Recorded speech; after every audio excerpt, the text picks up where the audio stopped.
Ladies and gentlemen, there are starving children in North Korea, and I don't want to be one of them. So it's time to hit the streets and print racks like J-Pow and the Fed. If you're new here, my name is Mikey Millions, and I will do literally anything to make money. I'm in the midst of a brand new $0 to $100,000 challenge after completing the first silo earlier this year. If you want to follow more closely, join our Discord group, which is free, and you can get in on the hustle. My bankroll for this season currently sits at $208.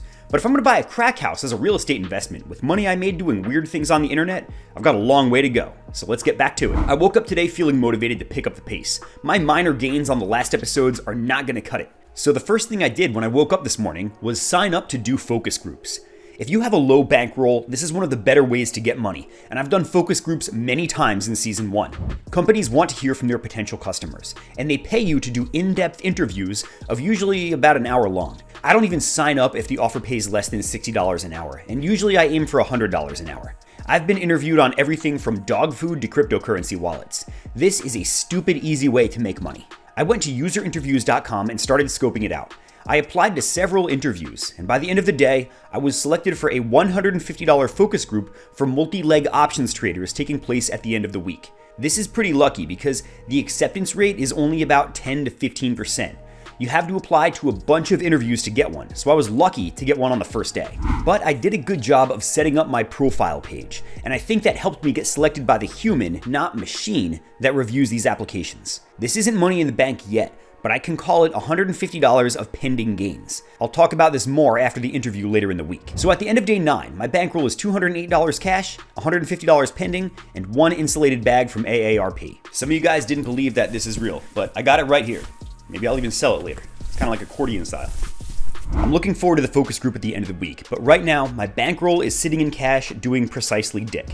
An easy way to put this to work is to continue my sports betting manufactured arbitrage approach, which is apparently also called matched betting. I've been using the bonuses that FanDuel and other sportsbooks give me, and using these bonuses to create an arbitrage opportunity in which I bet on both sides of the game, guaranteeing a gain. I set up a handful of such arbitraged bets, and I'll let these run.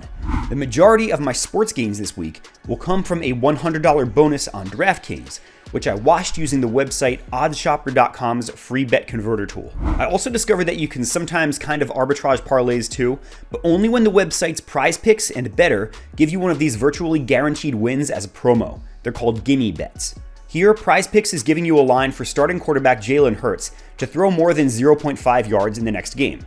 That's going to happen, so that's a freebie. But on Prize Picks, you must place a parlay. So I also need to bet on another player. I chose Cowboys quarterback Dak Prescott to pass for more than 238.5 yards, which is the advertised over-under with about 50-50 odds. I bet the max for this promo, which is $10, and this will pay $30 if it hits. That's already a pretty good deal for something that's effectively a coin toss. But there's risk here.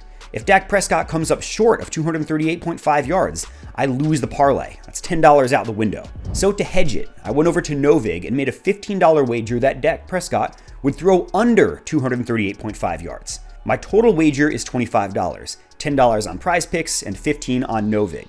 So assuming Jalen Hurts doesn't throw for negative yardage in the next game, it's all on Dak. If Dak Prescott throws for over 238.5 yards, then my Prize Pick parlay will hit. That will award me $30 against a total wager of $25 for a gain of $5. If he throws for under 238.5 yards, then my Novig side will pay out $28 for a gain of $3. When I edit this video, I'll add the images with the actual outcome, so you'll be able to see if hedging was a good move or an overall drag. I was also able to achieve the same thing on the app Better, in which I will either win $6 or break even depending on which way the bet goes. Putting most of my bankroll to work this way, I will lock in another between $9 and $24 depending on which way all these games go. That's not a lot, but using different manufactured arbitrage plays will allow me to put my bankroll to work, and also make me look like a stooge on whatever book loses, and this will entice the books to keep giving me more bonuses. This whole process took all of 30 minutes. At the end of day 10, my bankroll is drained to only $31 cash, but I've got at least $180 locked up in sports winnings, and a $150 focus group check postured and ready. I have very little bankroll left and a whole bunch of stuff pending, so I kind of have my hands tied today.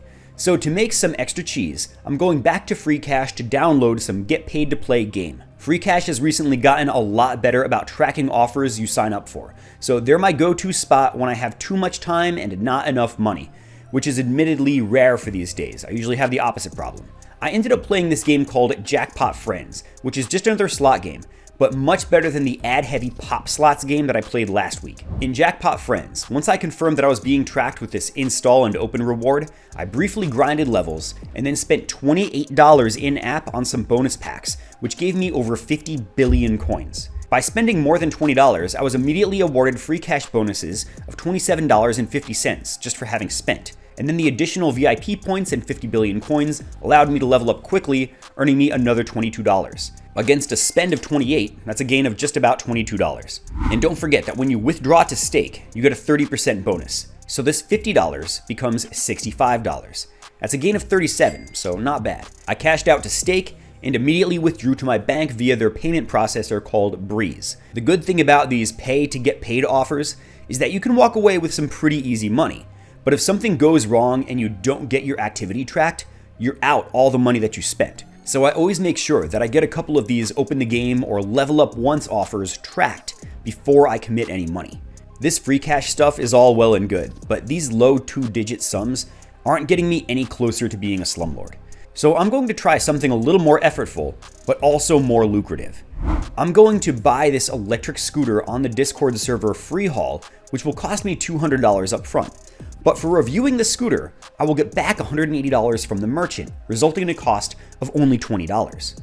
I'll use this scooter as a means of transportation for a dumpster diving mission, and then I'll sell the scooter for maybe $150. I just need to wait for my bankroll to clear up, so that means I gotta wait until after this focus group tomorrow. At the end of day 11, my bankroll is at $68 cash, at least $180 in pending winnings, and a $150 pending focus group payout. Tomorrow, I'll deploy this bankroll into the electric scooter via Freehaul. Today is the big day. I've got my focus group for multi-leg options traders in a few hours. I don't know what the researcher is going to ask, but in the words of President Cheeto, I know more about this subject than anyone possibly ever, so this shouldn't be problematic. I logged into Zoom and the researcher immediately had me sign an NDA, which is pretty standard, so I can't talk too much about what happened. What I can tell you is that the researcher wanted my reaction to some interface changes a particular broker might make. Based on what I and the other interviewees say, they'll select from a few different options that they're considering. The researcher was happy with what I had to say and said it was refreshing to talk to someone who actually trades multi-leg options, not just someone who signed up pretending to have expertise in multi-leg options. He was in fact so happy that he even put in a good word with user interviews, stating that I'm good at this. This is why you always want to be focused and attentive at these things. Give the researcher your best, and they'll ensure that user interviews knows that you're a good candidate for more focus groups so you can keep getting paid. A few hours later, I collected my $150 pay straight from the user interviews website. Focus groups have always been really solid as a way to make extra cash with zero expense to you. I very strongly recommend userinterviews.com. If you use my referral, you'll also get an extra $10 after your first interview. This isn't sponsored or anything, I'm just sharing the sauce. That payout is a nice addition. So at the end of day 12, I'm at $218 cash and at least $180 of sports winnings, some of which will settle tonight. So with adequate cash on hand, it's time to start electric scooter flipping.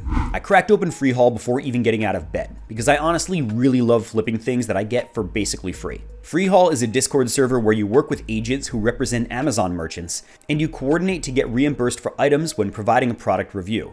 If the product is good, you review it with 5 stars and you get reimbursed.